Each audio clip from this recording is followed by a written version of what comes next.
Are you thinking about using Facebook ads to get photography clients? Perfect, because by the end of this video, you'll have a pretty good understanding of what it takes to create a profitable Facebook ad for your photography business.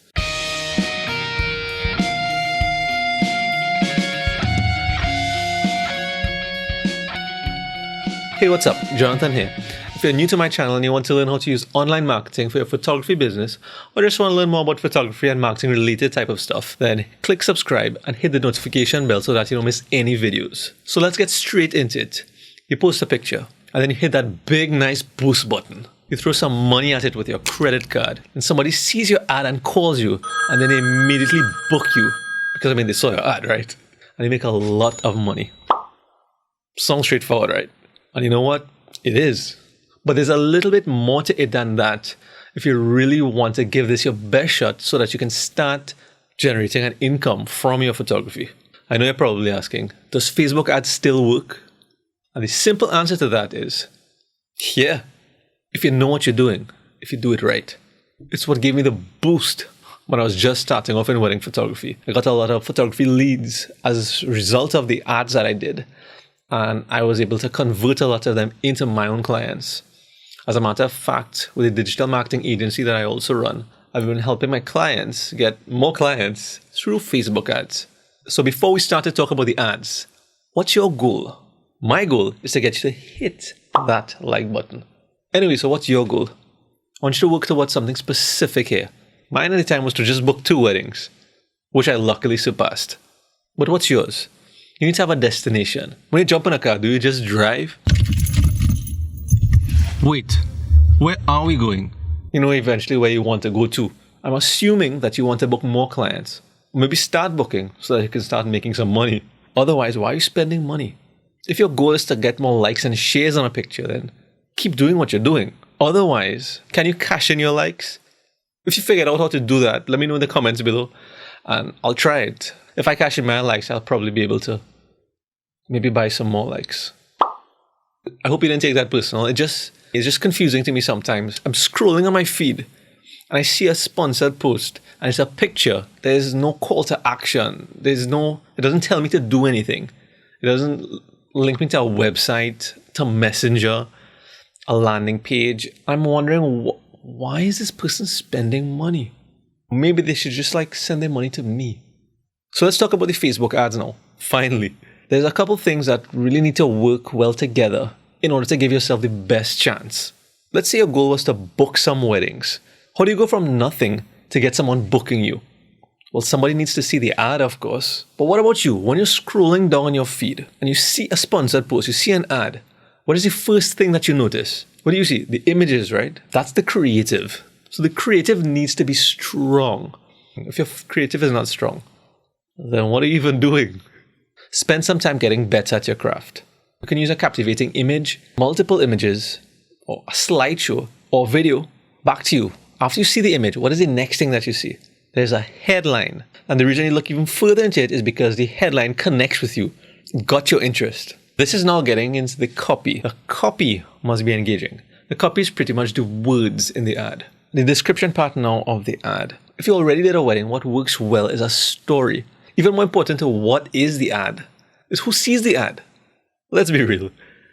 It's the lady, the potential bride, the future bride, who would really have the last say on the photographer, am I right?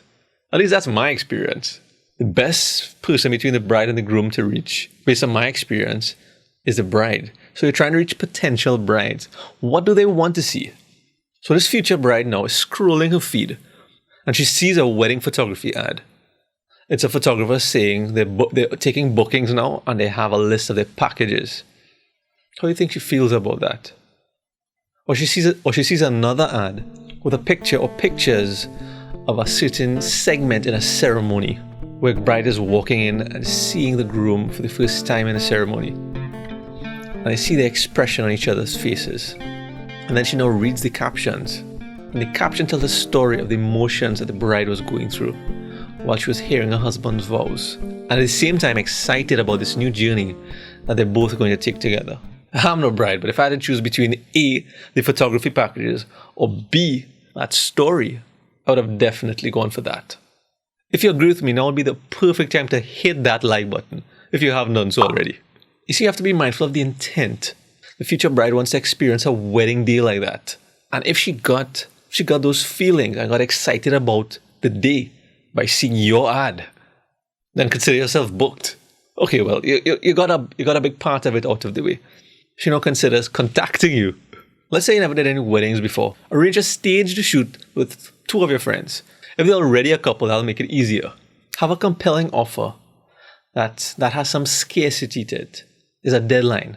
For example, you're giving away 10 engagement shoots to kick off the new year, but the couple needs to book by a certain date because they're expiring by that time.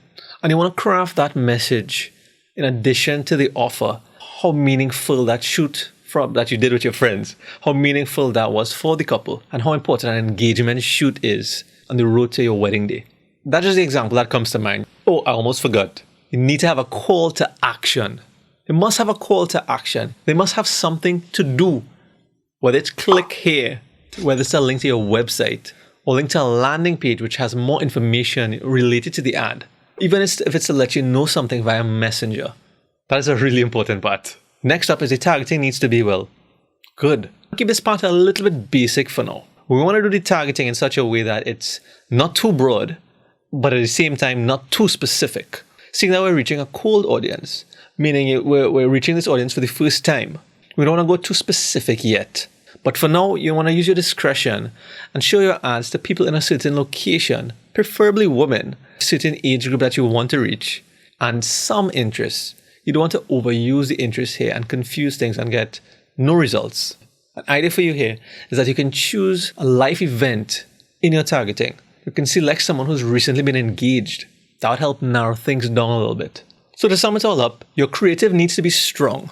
Your ad copy needs to be engaging. Your targeting needs to be good. The truth is, you don't know how well an ad will actually perform until you get started and see what works, what doesn't work. The rest is up to you. Now, if you're ready to get started, I've put together a quick start step-by-step guide for you. The link to it is in the description. Hey, if this video is useful to you, or if you had any questions, let me know in the comments down below, and I'll see you in the next video. Maybe they should just send their money to me. Oh, man.